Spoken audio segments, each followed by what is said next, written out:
She had said to me that I was bleeding a lot.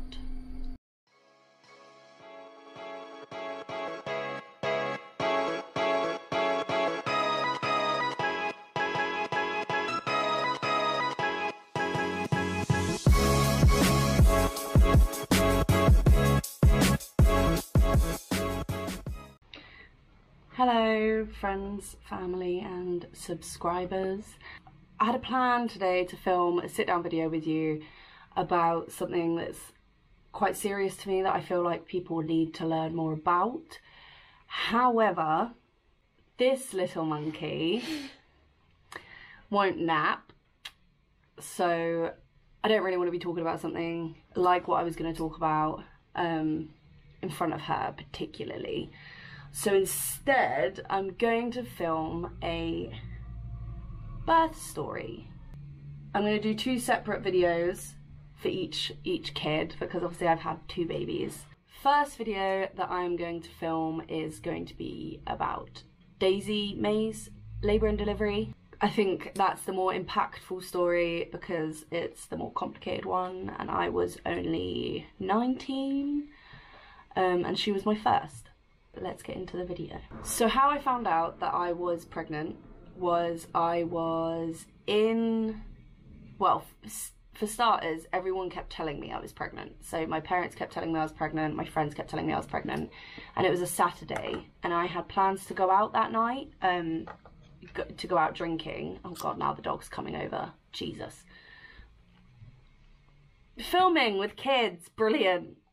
So yeah, I had plans to go out that Saturday night, drinking with my friends, and my mum had told me, I think it was on the Thursday, she said in a joking way, you should probably make sure you're not pregnant before you go out. So I thought nothing really of it, but I bought some pregnancy tests, the little cheap ones you can get. They're just like a strip, there's no plastic or anything, it's just a strip, and I bought like multiple of them.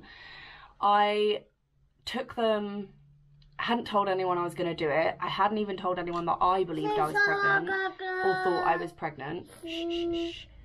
I told everyone when they told me that they thought I was, that there was no way I was on the pill, because I was on the pill, and technically there was no way I could be pregnant. I was wrong, because obviously contraception is not 100% protective. So I went up to the bathroom and I took 2 tests, and then I took them downstairs with me to my bedroom. My parents live in an upside down house, so you go in on the top floor and you go downstairs, and my bedroom and my mum's bedroom was downstairs.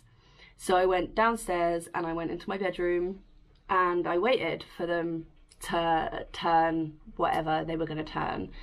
When they turned positive, I said the F word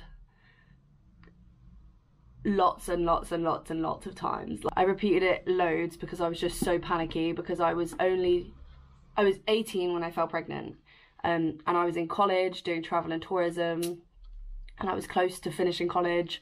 We had lost my sister in the August of the year before. So I found out I was pregnant, and then I decided that I had to go and tell my mum straight away, because I have a very close relationship with my parents. So I went upstairs and I took the test with me, and my mum was sitting in the kitchen and my dad was in the living room.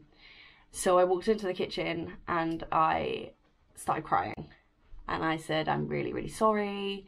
And I put the pregnancy test in front of her, and all she had to say was, I'm not telling your dad. She says, you have to tell your dad, because Graham is also quite a bit older than I am. When I was 18, he was 31. So it makes the situation a bit more complicated in that sense as well. So I cried to my mum for a little while in the kitchen, and then I walked through to the living room, and I'm a daddy's girl. So it was super hard for me to tell my dad that at 18 years old, while I'm still in college, I have fallen pregnant with this dude that I've only been with for a year. So I walked into the living room, I threw the pregnancy test at my dad, I threw it at him and burst out crying. And again, I was like, I'm so sorry, like I didn't mean for this to happen. And he said, well, I'll never forget it. His exact words were, well, I'm annoyed. And I went, I know, I'm so sorry, Dad, like I know you'd be upset. And he said, I'm not annoyed that you're pregnant. I'm annoyed that you just threw this in my face because I threw the pregnancy test at him. And then he, bless his heart, went downtown and bought me 2 clear blue tests that would say how far along I was, and they were just a bit more reliable than the little strip tests. So obviously I took those and they also said positive. Yeah, so that's how I found out I was pregnant. I told Graham later that night. He didn't believe me at first because we had literally about a week prior had a conversation about how we were going to wait to have kids because we wanted to travel and go on holidays, and so he didn't believe me at first, but obviously he did end up believing me in the end. My pregnancy with Daisy was brilliant, quite easygoing. I got a bit of sciatica, nothing major. And then my labour story. So what happened was I went into labour 3 days before I had her. Not active labour, but slow labour. I went into labour and I was dilating, I was having contractions, and it was like super awful to be in labour for 3 days and not have your baby. And I was so young and I didn't understand really what labour and delivery could be like. So I was really upset, I was really like down. I tried everything, like running up and down stairs, going on bumpy car rides, everything. And then one evening, everything kind of came to a head and it was really, really painful. And my dad at the time only had like a 2-seater van. So luckily we don't live too far from where I was meant to be giving birth. So they put me in the back of the van where there was no seats. I had to lie down in the back of the van, and my mum and my dad got in the seats at the front of the van, and we drove down to the local hospital. They told me that yes, I'm still in slow labour, yes, I'm dilating, but I'm nowhere near ready, so go home and keep trying. And then on the last day of labour, so 3 days of being in slow labour, my mum made me, it was about 3 o'clock in the morning, and my mum took me out onto the street where we live, and to get onto the street where we live, there's like a huge hill, so she took me out onto the street. She made my heavily pregnant self run up and down this hill multiple times at 3 o'clock in the morning, and the next night I went into labour. I went to bed that night and I started getting pains in my tummy, contractions. So I texted my mum saying, please, can you come downstairs? I don't feel so good, something's going on. By this point I had moved into her bedroom and I was like leaning on a stool, wiggling my hips backwards and forwards like this. And she came downstairs, and as soon as she looked at me, she said, this is it, you're gonna have this baby. So we went back down to the hospital. The same way, I laid in the back of the van, my mum and dad walked down, we go down, and the midwife said, yeah, she's having this baby tonight, it's happening. So we called Gray, and Gray came down. We were admitted, and I wanted to give birth in that hospital because it was my local hospital. It was really, really small, and they only had 3 labour and delivery rooms, and the hospital in general was really, really small. But I wanted to give birth there because it was just quieter, it was closer to home. We have got a main hospital that is like 45-minute drive away, and it's huge, but I would rather give birth closer to home, so I thought this smaller one. That's when things started to get a bit difficult. I see the midwife get a very, very panicked look on her face. She had said to me that I was bleeding a lot more than you're supposed to, and a lot more than normal people do. It was a worrying amount. So I was gonna have to be transported from my small local hospital up to the big main hospital, the 45-minute drive away main hospital. So I'm panicking because she's told me I'm bleeding a lot and that's a dangerous thing to happen. So Gray's panicking a lot, and my mum was more angry than anything because she was angry that the midwife had said it to me how she'd said it to me so frankly, because it had obviously scared me, and I was doing okay with my labour right up until that point, but because it had scared me, I kind of lost grip of my composure, and I was scared, and I was, well, scared's an understatement. I was absolutely terrified. I was in the most pain I've ever been in my life. The ambulance came, and when the ambulance came, they said that they couldn't have anyone go with me because they had a trainee paramedic on that day, and you were only allowed a certain amount of people in the back of the ambulance. And so because they had this trainee, I had to go up by myself, and my mum, my dad and Graham would have to follow in a car. Obviously, because I was being blue lighted, I couldn't they couldn't really keep up with the ambulance. Luckily Graham got there either slightly before or slightly after me. I don't actually remember. So while we're in the ambulance driving up to the bigger hospital, I just remember crying a lot, bleeding a lot, and I was screaming at the paramedics, am I gonna die? Am I gonna die? The paramedic said nothing, and I just kept saying I wanted my mum, and I kept asking if I was still bleeding and how bad it was, if my baby was okay, and nobody, for what I can remember, nobody answered me really. Nobody helped calm me down. When it gets to the middle of the ambulance, I blacked out. I don't know what actually happened in the real world, but I don't remember anything from about halfway through our journey at all. I don't remember anything. And then next thing I remember is waking up and being sat on the edge of the bed in the larger hospital. Graham had my face in his hands like this and was begging me not to move. He had tears in his eyes. He was just saying, please don't move, please don't move, please don't move.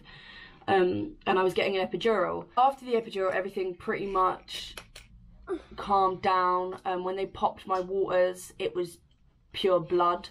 They weren't 100% sure what was happening, because I still to this day, I didn't have a hemorrhage or anything, so they're not sure why there was so much blood. But yeah, when they popped my waters, it was completely blood. I laboured okayly. It was alright, it wasn't that bad because I'd had an epidural. I was able to speak, I was able to enjoy myself kind of.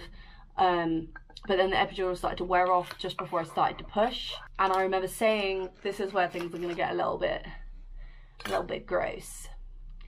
I remember saying to the lady, as she was telling me that I can't feel it and that I needed to push, I kept saying to her, like, I can feel everything, I'm tearing. Like, I kept saying to her, like, I'm tearing. And she was like, no, you're fine. And I was like, I'm ripping. I can feel it. The epidural is no longer working. I can feel everything. Keep in mind, all this time I'm still like bleeding a lot. The bleeding didn't stop the entire time, but it was still not classed as a hemorrhage, and I didn't need to go into surgery or anything afterwards. I don't know if you've ever had an epidural, but it's also really, really, really hard to push a baby out once you've had an epidural, because all your muscles and legs are numb. So although everything was numb, I could still feel, like, it wasn't pain, but I could feel that I was ripping. I could feel it. She said, I'm gonna have to give you a little bit of help here. And as soon as she said that, my mum, who was at the bottom of the bed next to the midwife, Graham was at the top of the bed with me. As soon as the midwife had said, I'm going to need to help you a little bit, my mum screamed at me, like I was a child getting told off. She's gonna use forceps, get her out now. Meaning Daisy. Like, the midwife is gonna use forceps, get Daisy out now, is basically what my mum said to me. And within seconds, I'd pushed Daisy out. And then I was also right, I had torn. As soon as Daisy was born, I grabbed her up from the bed. No one else had touched her yet, and I was so fast that I grabbed her up from the bed. I put her on my chest and I just cried, "It's my baby," over and over again. So yeah, we won't go into the nitty-gritty about the whole aftermath. What I will tell you though is, after I'd given birth and I was getting my stitches, my dad showed up and my mum took Daisy through the curtain of the door. So like there was a door and there was a curtain around the door. She took her through the curtain but not out the door, and I could hear my dad, oh, it still makes me sad now, I could hear my dad meeting his granddaughter for the first time, and I wasn't able to see it because I was there getting stitches, and that broke my heart. And I just remember saying to the lady that was giving me, no, it was a man, I just remember saying to the man that was giving me stitches, "I want to see my daddy, I want to see my dad." And he said, "I really don't think you do." But obviously in my mindset at the time, I wasn't thinking about the fact that I've got legs spread getting stitches. I was thinking about the fact that I just wanted to see my dad. I just wanted my daddy to be there with me, to look after me. Sorry, Yaya jogged the camera. It was the most amazing experience of my life, even though it was super difficult and not so pretty and not your dream labour. It was the best thing that had ever happened to me, and Daisy and obviously Yaya still are the best things that have ever happened to me.